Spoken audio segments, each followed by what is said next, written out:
Hi guys, welcome back to my channel, and for today's video is meron po tayong pupuntahan dito na farm lot po siya. Dito po yan sa Mendez, Cavite. Actually mga around 10 minutes to Tagaytay. So this is the property along Barangay Road. Ito yung Barangay Road.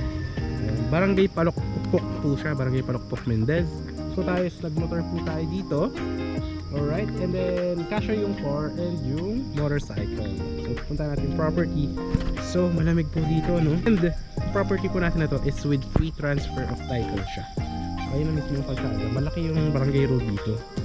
Tapos going to Tagaytay mga 10 minutes. So good to kasi mo naghahanap ng cold weather na property na residential farm lot.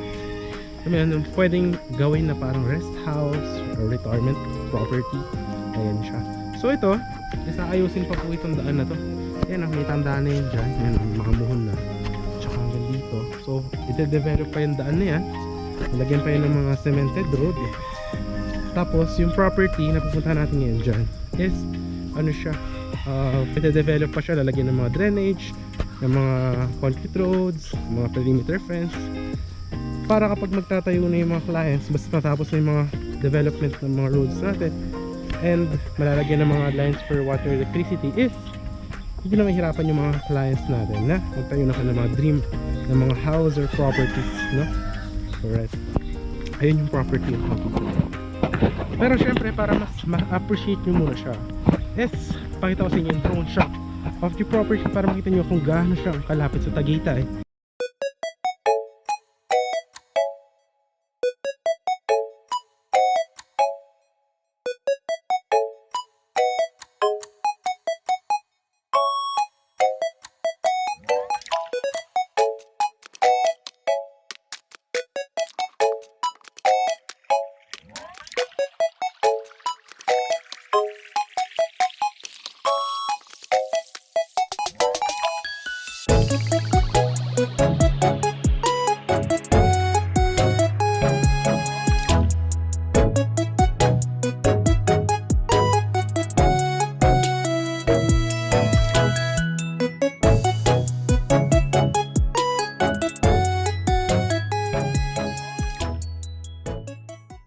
So kasyang-kasya yung mga sasakyan na malaki and car, but rest assured, ede-develop pa po ito.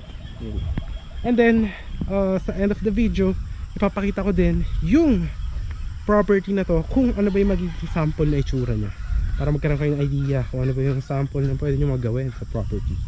So yung property natin is this one. Ayan siya. So ganun tayo galing sa Barangay Road. So ito yung property. Ayan. So maganda siya para natin, guys. Alright.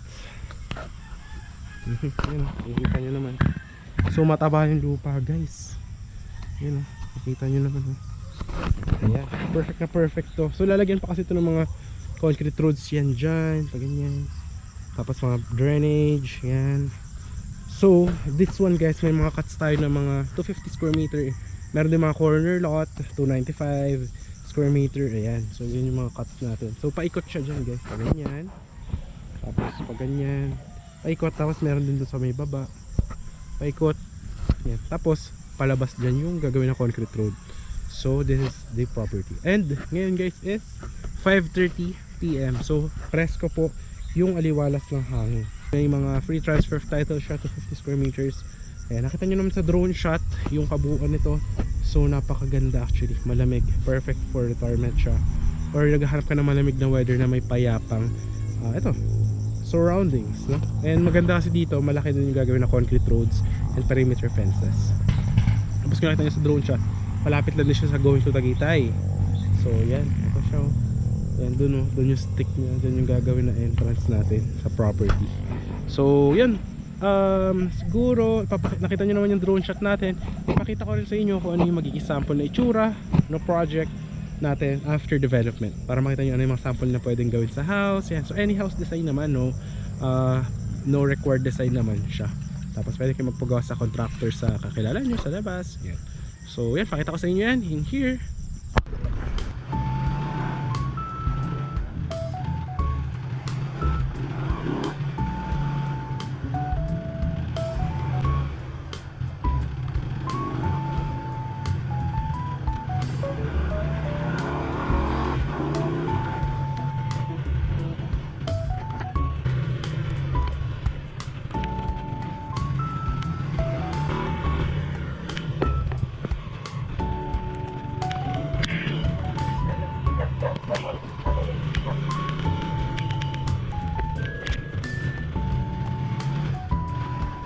guys, ito yung isa sa inikutan natin na katabi lang nung project natin na bagong open.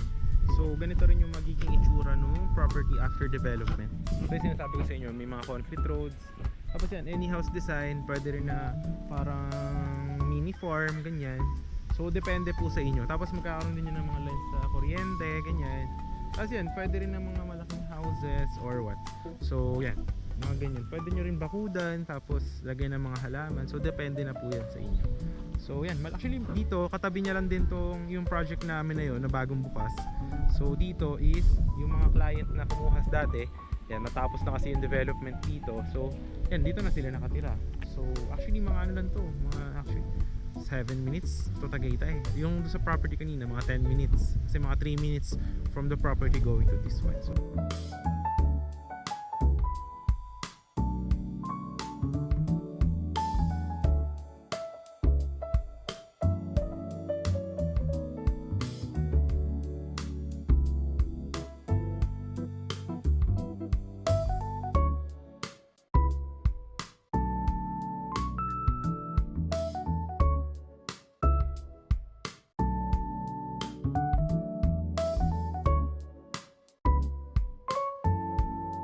guys, nakita nyo naman, ganun yung magiging itsura ng ating project after the development. So yun lang naman yung ating property tour for today, no? So maganda siya, malamig. So, kita nyo naman yun dyan.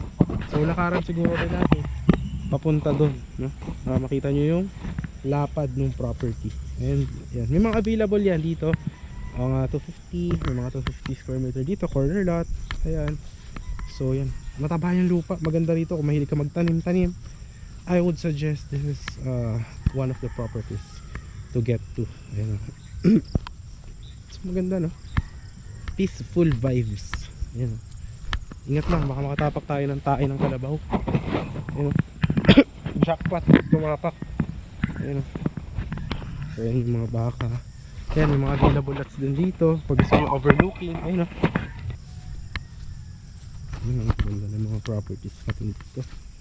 Ayan. So this one, ayan, may mga available din dun sa dulo dun. No? Maganda, no? Actually, kita nyo naman sa drone shot yung itsura niya. Pero pakita ko na. So perfect na perfect talaga siya sa mga gahanap ng tahimik na vibes. Tapos hindi syempre mahal, no? So affordable siya. Metro Tagaytay property. So actually, puti na natin agad sa dulo para makita nyo. So yan, ito, may mga available din tayo dyan, no? Overlooking dots. Ayan. So napakasaliwa. Approved na approved. So yun guys, maraming salamat sa panonood. If you do enjoy our property tour for today, kindly hit yung ating like, share mo rin to other people, and syempre subscribe mo yung ating channel and hit the notification bell for more upcoming videos. So once again guys, this is John Rich, and see you in the next vlog. Bye bye.